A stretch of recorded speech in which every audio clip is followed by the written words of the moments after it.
चुपचाप। Good evening my dear. Today this is our third class, 16th July 2025. Newton's laws of motion. Today we are going to study about Newton's laws of motion. Newton Newton बहुत ही respectable लोगों में से एक है, इसीलिए इनके नाम के पीछे सर लगाया जाता है। Sir, SIR, sir.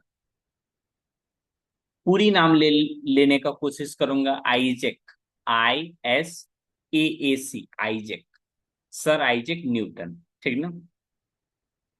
इन्होंने मोशन का स्टडी किया। स्टडी के साथ साथ सिस्टमैटिक, ऐसा नहीं जैसे तैसे पढ़ाई कर लिया, नहीं, सिस्टमैटिक स्टडी किया मोशन का। और इन्होंने 3 लॉ दिया। ठीक ना, विदाउट एनी एक्सेप्शन। केमिस्ट्री नहीं है, लाल में पीला मिला दिया, नीला बना दिया, फिर बोला नहीं जी ये तो एक्सेप्शन। ये क्या, ये तो एक्सेप्शन का भी एक्सेप्शन था, ऐसा नहीं। न्यूटन ने 3 लॉ दिए, बस। एकदम मास्टर स्ट्रोक था, इसमें कोई एक्सेप्शन नहीं। जो है सो है। ठीक ना। केमिस्ट्री वालों की तरह लाल पीला नीला कर दे रहा है। ठीक ना। इसीलिए इनके नाम के पीछे सर लगाया जाता है, सर आइजैक न्यूटन। ठीक ना। इन्होंने कितने लॉ दिए मोशन का? 3, 1 2 3। जो, ठीक ना, मोशन ऑफ बॉडीज, कोई भी बॉडीज मोशन में है तो उसको डिस्क्राइब करने के लिए इन 3 लॉ का यूज किया जाता है। ठीक ना। इन्हीं 3 लॉ को क्या बोला जाएगा? Newton's laws of motion. ठीक ना। न्यूटन्स उन मैथमेटिशियन भी हैं ये। फिजिक्स भी इनको आता था, बहुत अच्छा खासा आता था। ठीक ना। विदाउट एनी एक्सेप्शन कोई चीजें प्रूफ देनी, लॉ देना। ठीक। Newton's laws of motion. ठीक ना। लिख देता हूं इसके बाद सर आइजैक न्यूटन। ठीक है। मैं यहाँ पे पहले लिख देता हूँ Newton's laws of motion. Newton's laws of motion. ठीक है। ये किनके द्वारा दिया गया था? बोलोगे sir, sir Isaac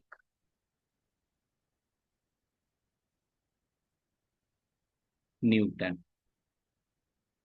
sir Isaac Newton. ठीक ना। Systematic study of motion. ठीक ना। He made he made systematic systematic systematic. ठीक ना। Systematic study of motion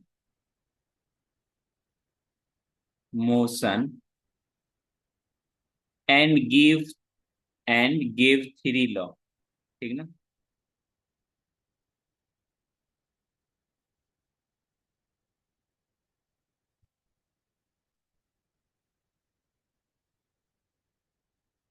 and give 3 laws of 3 laws of motion. ठीक ना। मोशन का कितना नियम दिया? बोलोगे 3 लॉज ऑफ। ठीक ना। 3 लॉज। इसी को क्या क्या बोलेंगे? Newton's laws of motion. This is called Newton's laws of motion. This is called Newton's laws of motion. इन्होंने 3 नियम दिया गया था। ठीक है ना। उसी को क्या बोलते हैं? Newton's laws of motion. Sir count कर लीजिए कैश। भाई साहब इतना सारा पैसा भेज रहा है, नहीं काउंट कर पाऊंगा मैं।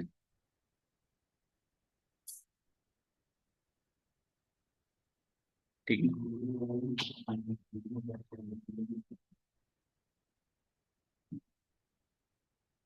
This describe motion of body. This 3 law, these 3 law लिखोगे। These 3 laws, 3 laws describe motion of body.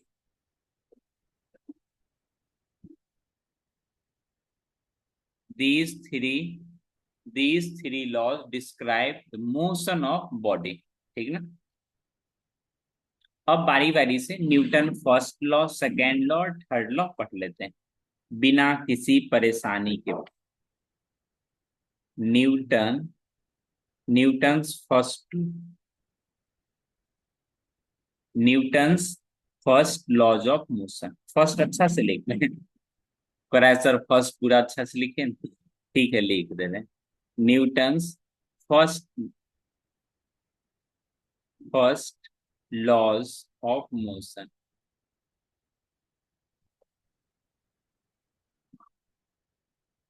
Newton's first laws of motion.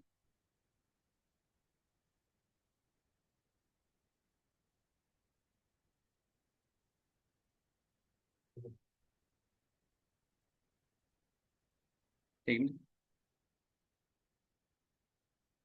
देखो, according to Newton's first laws of motion, Newton का जो पहला नियम था, ठीक है ना, लॉज ऑफ मोशन, कोई भी बॉडी रेस्ट में है तो रेस्ट में ही रहना पसंद करेगा। ठीक ना। अगर मोशन में है तो मोशन में ही रहना पसंद करेगा। ठीक ना। It's uniform motion. कब तक? जब तक इसमें कोई एक्सटर्नल फोर्स अप्लाई नहीं किया गया हो। ठीक ना। फिर से सुनो। According to Newton's first laws of motion, a body at rest will remain at rest and a body in motion will continue in motion. ठीक ना। Until and unless some external forces is applied. ठीक ना। जब तक उस पर कोई external force applied नहीं होगी तब तक वो रेस्ट में है तो रेस्ट में ही रहेगी, मोशन में है तो मोशन ही में ही रहेगा। ठीक ना। इसी को क्या बोलेंगे? Newton's first laws. ठीक ना। कोई दिक्कत?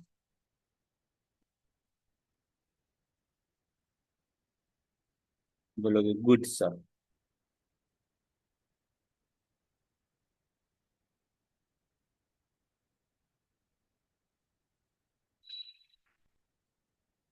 ये डिफिनेशन रहा छोटा सा। अपनी इच्छा अनुसार इसको वर्ड टू वर्ड आप थोड़ा बहुत चेंज कर सकते हो, मॉडिफाई कर सकते हो। ठीक ना।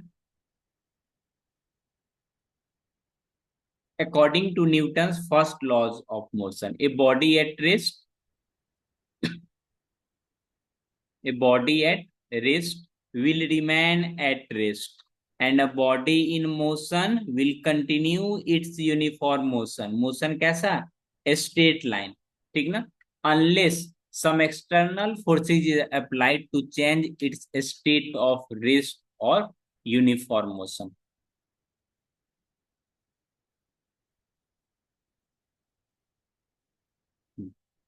ना जी, कोई दिक्कत नहीं जी। ये जो आप ऊपर वाला लॉ पढ़े हो ना, इसमें दो तरह का आपको दिखाई दे रहा होगा। ठीक ना। इसमें दो पार्ट है, कहला एक फर्स्ट पार्ट है। फर्स्ट पार्ट क्या कहलाता है? रेस्ट से रिलेटेड। जो फर्स्ट पार्ट है वो किससे रिलेटेड है? बोलोगे सर रेस्ट से रिलेटेड है। अगर कोई बॉडी पहले से रेस्ट में है, उस पे जाके इस तरह से फोर्स लगाओगे, ठीक ना, तो किस में आ जाएगा? मोशन में आ जाएगा। जैसे कोई चेयर रखा हुआ है, ठीक है, आप पीछे से खींच लिए, वो बंदा बैठने वाला तो गिर गया, मोशन में आ गया। सेकेंड पार्ट क्या है? अगर कोई बॉडी पहले से मोशन में है और स्ट्रेट लाइन में है, ठीक ना, तो कैसा रहेगा? मोशन में ही रहना पसंद करेगा जब तक उसमें एक्सटर्नल फोर्स अप्लाई करके उसको रेस्ट में ना लाया गया हो। ठीक ना। ये दो पार्ट है। पहला जो रेस्ट में है वो रेस्ट में रहेगा, जो मोशन में है उसको मोशन में रहेगा। ठीक ना। तो ये जो हमने अभी जो डिफिनेशन देखा है, ठीक ना, ये इनर्सिया से रिलेटेड नहीं है। इनर्सिया भी तो यही कहता है ना, इनर्सिया क्या होता है? अपने नेचुरल टेंडेंसी। तो दोनों तो मोर और लेस सेम ही है, ठीक ना। इसीलिए न्यूटन फर्स्ट लॉज को क्या बोलते हैं? लॉ ऑफ इनर्सिया भी बोलते हैं। ठीक ना। अगर और एक बात और ध्यान दोगे, एक्सटर्नल फोर्स जब तक अप्लाई नहीं किया गया हो, मतलब न्यूटन के अकॉर्डिंग जो फर्स्ट लॉज ऑफ मोशन है उसमें फोर्स ही एक ऐसा रीजन है, ओनली रीजन जो किसी भी चीज का स्टेट चेंज कर सकता है। ठीक ना?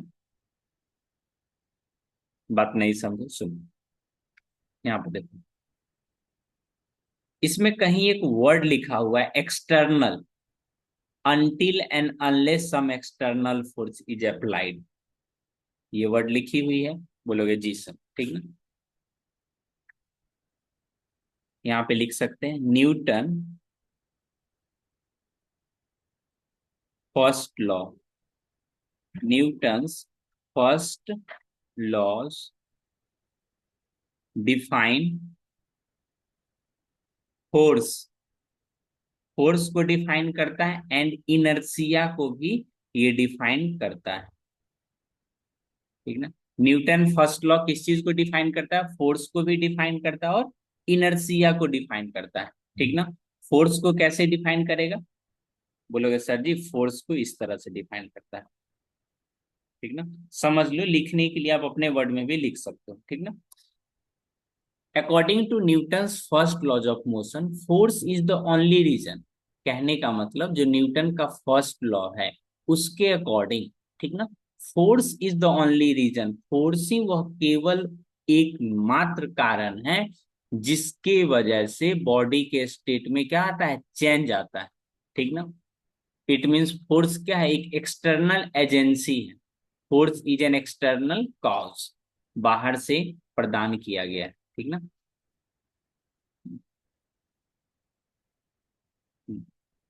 लिखोगे according to Newton first law, according to Newton first law, Newton first law, law, force is the only reason, force is the only reason which changes the state of body।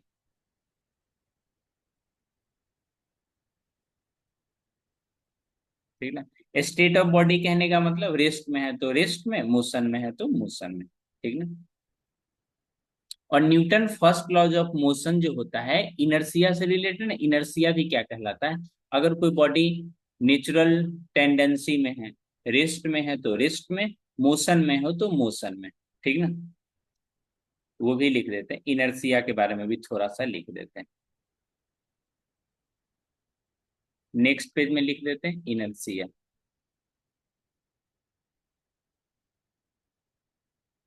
ठीक है?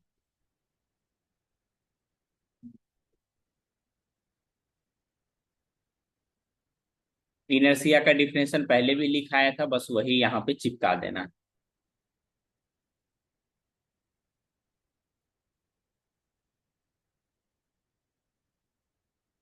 देखो, inherent property और tendency of an object by virtue of which it cannot change its state of rest of uniform motion in a straight line is called inertia।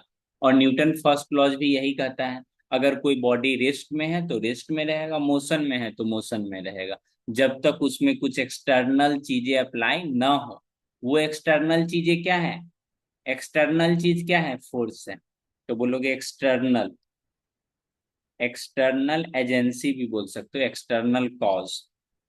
External cause को क्या बोलते हैं? Force. ठीक ना? और नेचुरल टेंडेंसी, ठीक ना, नेचुरल टेंडेंसी, नेचुरल टेंडेंसी को क्या बोलते हैं? इनर्शिया। तो ये न्यूटन फर्स्ट लॉ जो मोशन है वो किन दो चीज को डिफाइन किया? बोलोगे कि इनर्शिया को डिफाइन कर दिया गया, और दूसरा, दूसरा दूसरा बोलो, नहीं बोलोगे? बोलेगा हाँ सर बोलेंगे। फोर्स को। कुछ क्वेश्चंस मैं कराता हूँ, उसको ध्यान पूर्वक देखना है। Any one have any doubt?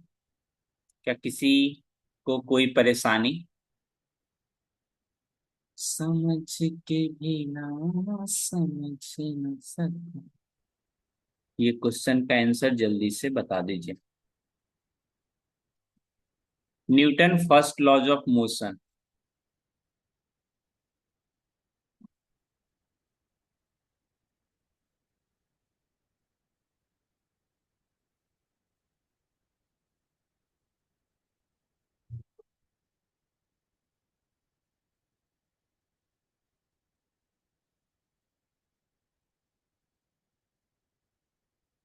वाह, आंसर आ गया जी।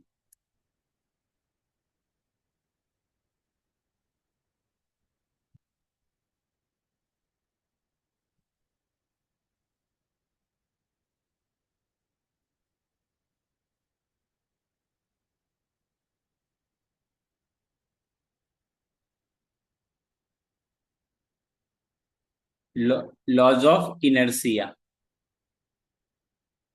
गुड, आंसर आ रहा है जी, कम बात।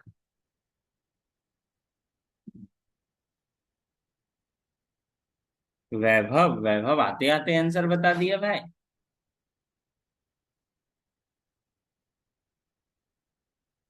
ए person is moving in a car at 60 kilometre per our.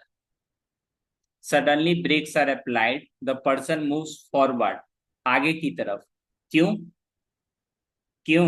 बोलेगा सर वेलोसिटी के कारण है, इनर्सिया के कारण। है ना क्वेश्चन अच्छा।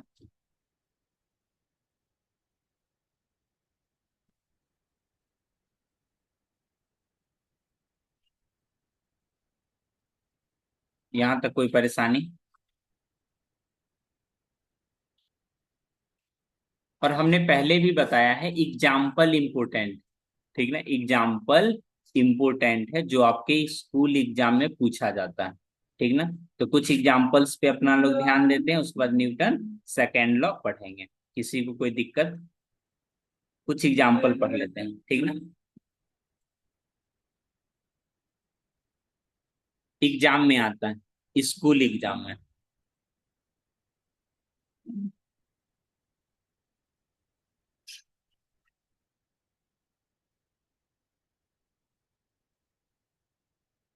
ठीक ना।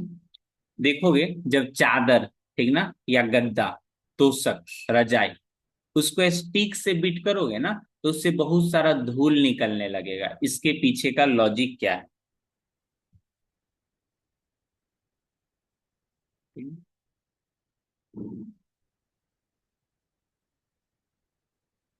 इसको एक स्टिक से बीट करोगे, ठीक ना।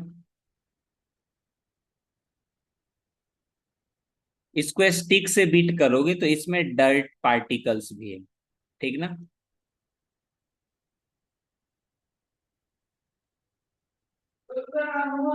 डर्ट पार्टिकल क्या है रेस्ट में? जैसे ही आप इस स्टिक से इसको बीट करोगे, ठीक ना, जैसे ही आप स्टिक से इसको क्या करोगे, बीट करोगे, ठीक ना। कारपेट भी समझ सकते हो। ये क्या है, कारपेट। स्टिक से बीट करोगे तो कारपेट मूव कर जाएगा। Carpet gets move, carpet gets in motion. But ये क्या है, dirt particles. Dirt, dust, dust particle अभी भी क्या है, रेस्ट में है, जिसके वजह से बाहर निकल जाता है डर्ट। जैसे ये अपने पास, ठीक ना, जैसे ही इसको ऐसे करके टक से मारेंगे ना, तो पेपर तो मूव कर जाएगा, लेकिन इस पे जो डर्ट पार्टिकल्स एकदम सोया हुआ है मस्त चैन से, ऐसे करके मारेंगे तो ये तो आगे मूवमेंट हो गया, लेकिन इस पे जो डर्ट पार्टिकल्स लगा हुआ है अभी भी वहीं का वहीं पे, छोड़ेंगे न साथ। साथ तो छूट गया, ऐसे करके मारोगे तो ये आगे मूवमेंट हो गया, डर्ट पार्टिकल्स अभी भी अपने ओरिजिनल टेंडेंसी में ही रहता है। ये तो मूव कर गया, लेकिन डर्ट पार्टिकल्स बस।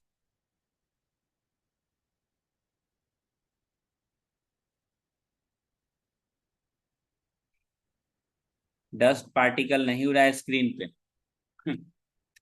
क्लीन है भाई, क्लीन है, क्लीन। ठीक ना, क्लीन है तो कैसे उड़ेगा।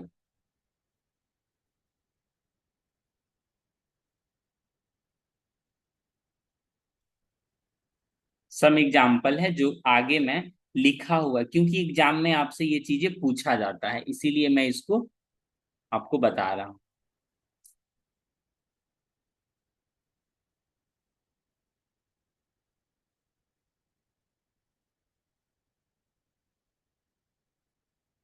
जैसे लिखा हुआ है वैसे ही आप लिखोगे भी।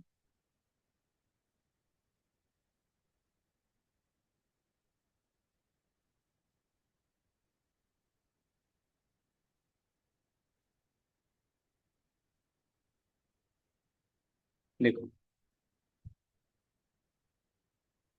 इनर्सिया ऑफ रेस्ट, ये क्या है, एग्जाम्पल। आपसे एग्जाम में ये क्वेश्चंस पूछता है, dust is remove from a hanging carpet my by beating it with a stick, how. तो लिखोगे, as the carpet is beaten, as the carpet is beaten, it suddenly moves forward while the dust particles tends to remain in rest, अभी भी एकदम rest में ही रहना चाहता है, due to inertia of rest and so fall. क्या होता है, डर्ट पार्टिकल्स नीचे की ओर गिर जाता है।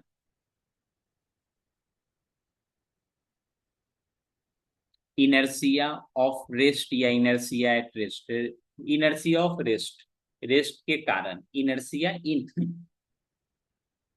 ठीक है,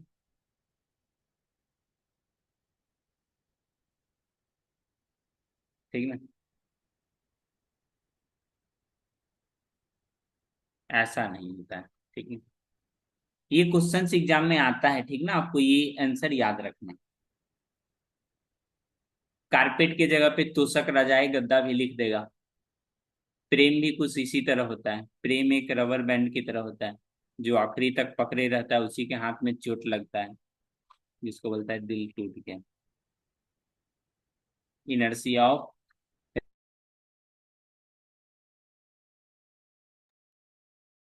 hello guys, welcome to our channel.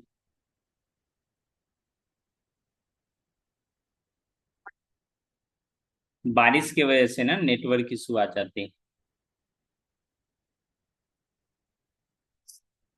क्या मेरी आवाज वापस से आपको सुनाई दे रही है? आदित्य, दो जगह क्लास करते हो जी, आदित्य राज, आदित्य।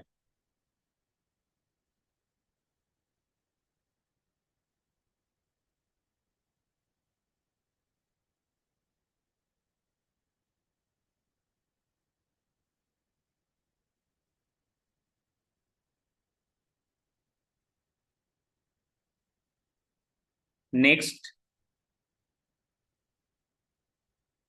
एक ये क्वाइन वाला एक्सपेरिमेंट आप खुद से भी कर सकते हो, ठीक ना।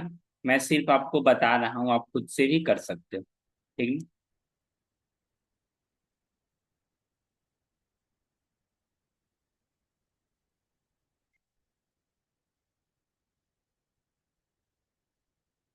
Due to technical issue at our end, your mobile service में temporary get affected in your area.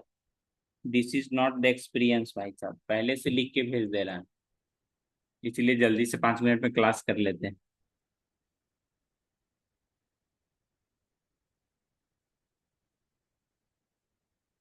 दूसरा आदित्य, गुड। ये आप खुद से भी, एक ग्लास लोगे, उस पे एक पेपर रखोगे, उस पे सिक्का रखोगे, ठीक। इसको अगर कार्डबोर्ड को हैंड टू ऐसे मारोगे ना, तो ये आगे की तरफ निकल जाएगा, और ये अभी भी रेस्ट में रहेगा, जिसके कारण ये नीचे गिर जाता है।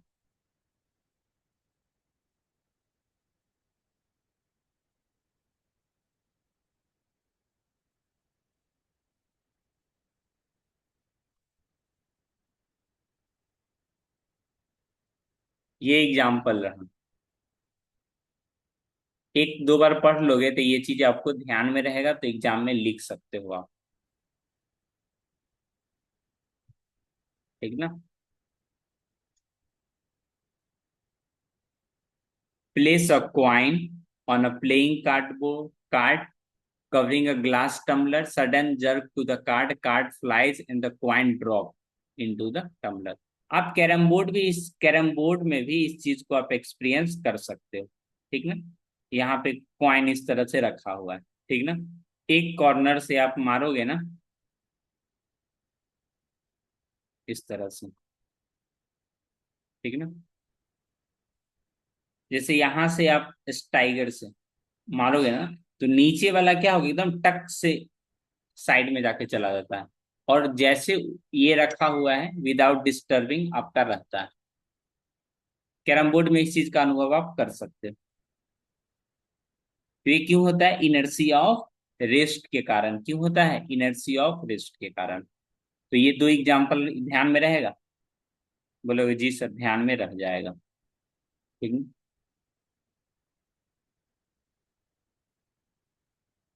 ऑफ इनर्शिया ऑफ मोशन का भी एग्जांपल ले लेते हैं।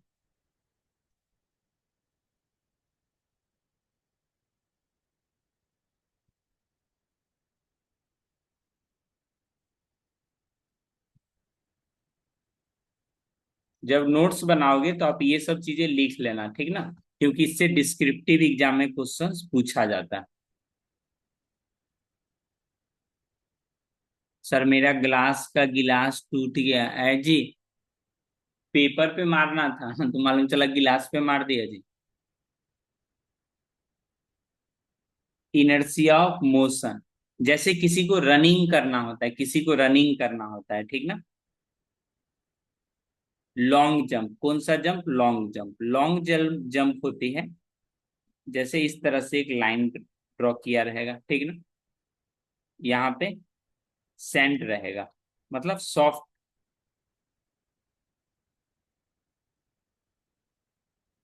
ठीक ना। किसी को अगर इधर से क्या करना है, रनिंग करेगा, रनिंग करने से क्या होगा, इनर्शिया ऑफ इसमें मोशन आ जाएगा, अपने आप को स्टॉप करेगा और ये क्या करेगा, जंप कर जाएगा, यहां से एकदम डायरेक्ट जंप कर जाएगा। कैसे, इनर्शिया ऑफ मोशन के कारण। ये तो अपने मन को बोल दिया स्टॉप, लेकिन इसका अभी भी बॉडी पार्ट क्या है, मूवमेंट में, जिसके कारण ये लॉन्ग जंप, इसको क्या बोलते हैं, लॉन्ग जंप। यहाँ पे लिखा हुआ है चीजों को, अगर आप पढ़ोगे ध्यान से, the inertia of motion gained by him at the time of jumping adds to the muscular effort and helps him in taking a lower jump, ठीक ना। लोअर नहीं, लॉन्गर होगा यहाँ पे लॉन्गर जंप।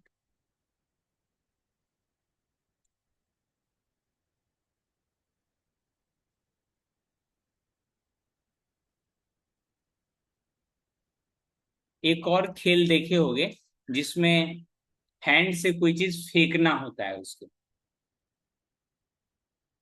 पता नहीं आपके स्कूल में ये चीजें होती है या नहीं होती है। डिस्क थ्रो जिसको बोलते हैं।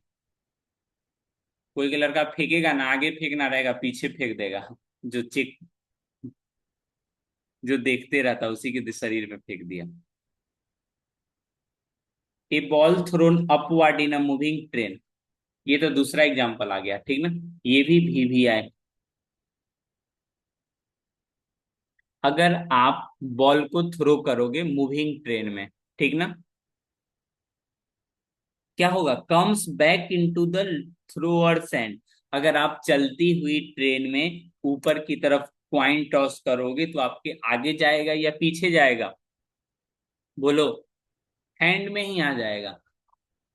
कैसा ट्रेन है, ट्रेन का मूवमेंट कैसा रहना चाहिए, यूनिफॉर्म मोशन रहना चाहिए, या कैसा भी मोशन रहना चाहिए। अगर ट्रेन आपका मोशन में है, ठीक ना, अगर कोई क्वाइन को टॉस किए हो तो आपके हैंड में ही आ जाएगा। कहाँ आ जाएगा, हैंड में। The ball acquires horizontal velocity of the train, ठीक ना। जो बॉल होता है, जैसे आपने थ्रो किया, तो बॉल में भी, जैसे यहां से आपने क्वाइन को थ्रो किया, ठीक ना, और ट्रेन आगे की तरफ है, तो आप में तो मूवमेंट है ही, तो ये जो आपने थ्रो किया है इसमें भी मूवमेंट आ जाता है। आपका प्रो आपका पहले पोजीशन यहाँ पे था, थोड़ा देर बाद यहाँ पे आ जाएगा, ठीक ना। तो बॉल का भी पोजीशन यहीं पे आ जाएगा। इसीलिए ये क्वेश्चंस पूछा जाता है एग्जाम में। अगर किसी ने बॉल को या क्वाइन को थ्रो किया है कहाँ पे, चलती हुई ट्रेन में, चलती हुई ट्रेन में, तो बॉल कहाँ जाएगा, आगे गिरेगा या पीछे गिरेगा या हैंड में गिरेगा, बोलेगा नहीं सर, हाथ से गिरा दिया। नहीं, अगर इस तरह से क्वाइन को टॉस किया है, हाथ नीचे है, तो उसका हैंड पे आ जाएगा, ठीक ना। इनर्शिया ऑफ मोशन के कारण, in this period the ball covers the same horizontal distance as the train. वही बताया ना मैं, जितना डिस्टेंस बॉल या क्वाइन ट्रेवल किया है उतना ही डिस्टेंस ये पर्सन भी ट्रेन ट्रेवल किया, इसीलिए थ्रोअर के हैंड में आ गया है। भाई साहब,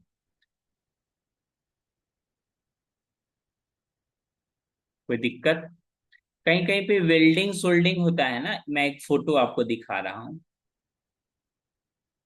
आप देखना, शायद आप इस चीज को कहीं देखे हो या नहीं, सिर्फ आप बोलना यस या नो।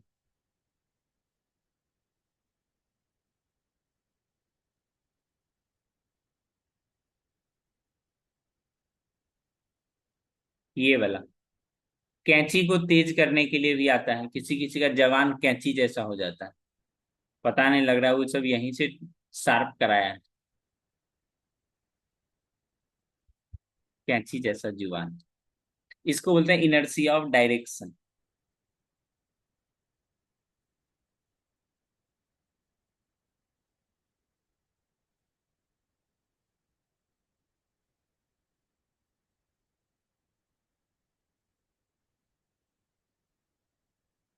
इनर्शिया ऑफ डायरेक्शन, ठीक ना।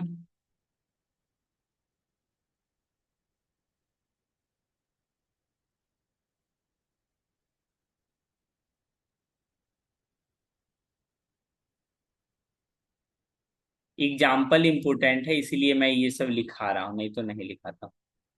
ये तो पीछे का आ गया जी।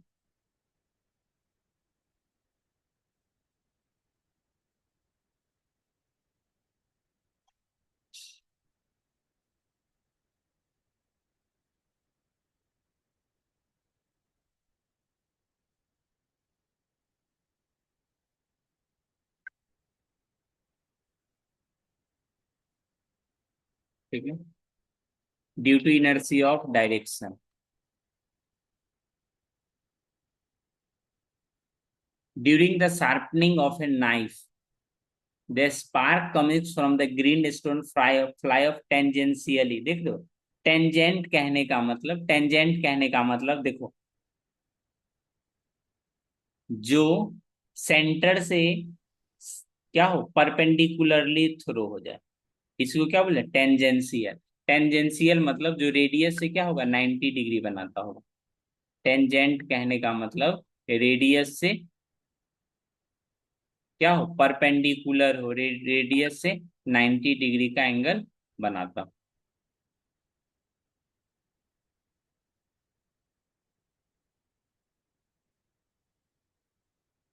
ठीक ना।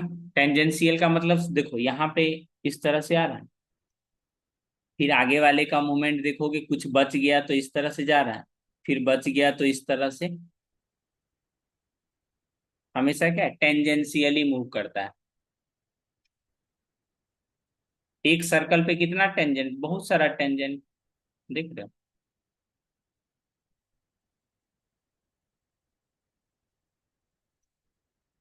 अगर कोई चीज मूवमेंट, आप इस तरह से मूवमेंट कर रहे हो, मूवमेंट कर रहे हो, और मालूम चला किसी इंड पे जाके आप छोड़ दिए, तो ये टेंजेंशियल मूव करेगा, इस तरह से घुमा रहे हो, घुमा के छोड़ दिया।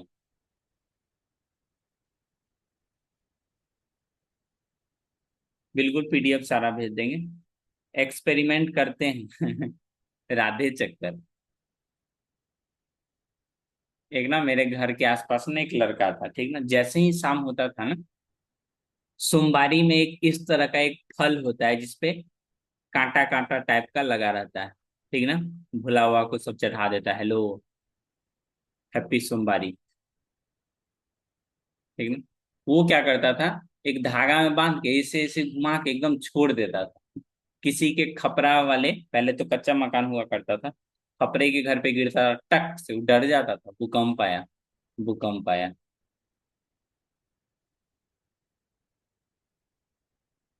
इस तरह की काम नहीं करना, ऐसा नहीं, हाँ दिनेश सर सिखाए थे एक्सपेरिमेंट करना है मम्मी। कहाँ करे, पड़ोसी के घर पे। देखो, when left free the stone fly of tangential, इसका टेंजेंट क्या है, इस तरफ। अगर आपने यहाँ पे आप इसको छोड़ दिया तो एकदम आगे की तरफ मूवमेंट कर जाएगा, जहां जाके गिरे गिरे, इसका खोपड़ी टूटे पता नहीं।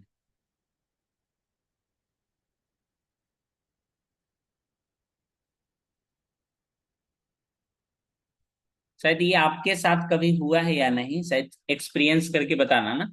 जब भी आप क्रिकेट खेलोगे ना, जब भी आप क्रिकेट खेलोगे, अगर किसी के घर के आंगन में चला गया, ठीक ना। आंगन कहने का मतलब देखो, इस तरह से किसी का घर है, इस इधर भी घर है, इस तरफ भी घर है, इस तरफ भी घर है। ठीक ना, मतलब इसके घर के अंदर गिर गया जाके, या छत पे जाके बॉल गिर गया। चोट लगे चाहे नहीं भाई साहब, कह देगा मेरा बउआ को चोट लग गया। बउआ कहाँ है? बउआ चोट लगा तो गायब हो गया, बॉल नहीं देता था। ऐसे सब घर में है, लेकिन बॉल चला गया, जैसे ही उसको पता चल गया नहीं कोई बॉल मार के अंदर अंदर आ गया है किसी का बॉल, तुरंत कंप्लेन कर देगा, उस क्रिकेट खेलना बंद। ऐसा मेरे साथ हो चुका है, ठीक है। अब बॉल रख लेता था, बॉल लेने का बहाना रहता वो सब, चोट लग गया बॉल मत दो जी। बहुत परेशान होते हैं। When a stone is tied to one end of the string, ठीक है ना, कैसे मूव करेगा? Tangent to the circle, this is due to inertia of direction. Inertia of rest होता है, मोशन होता है, दूसरा डायरेक्शन होता है। यहाँ तक किसी को कोई दिक्कत? ये सब परेशानी आपके साथ भी हुआ है? बहुत रिस्क होता है बॉल लाने में। वो नेटवर्क इशू की वजह से थोड़ा बहुत हो रहा है। बट आज की क्लास को यहीं पे संपन्न करते हैं, ठीक ना। हाँ जी, बॉल लाने में बहुत रिस्क होता है। कहता है जो बॉल मारा है वही लेके आएगा।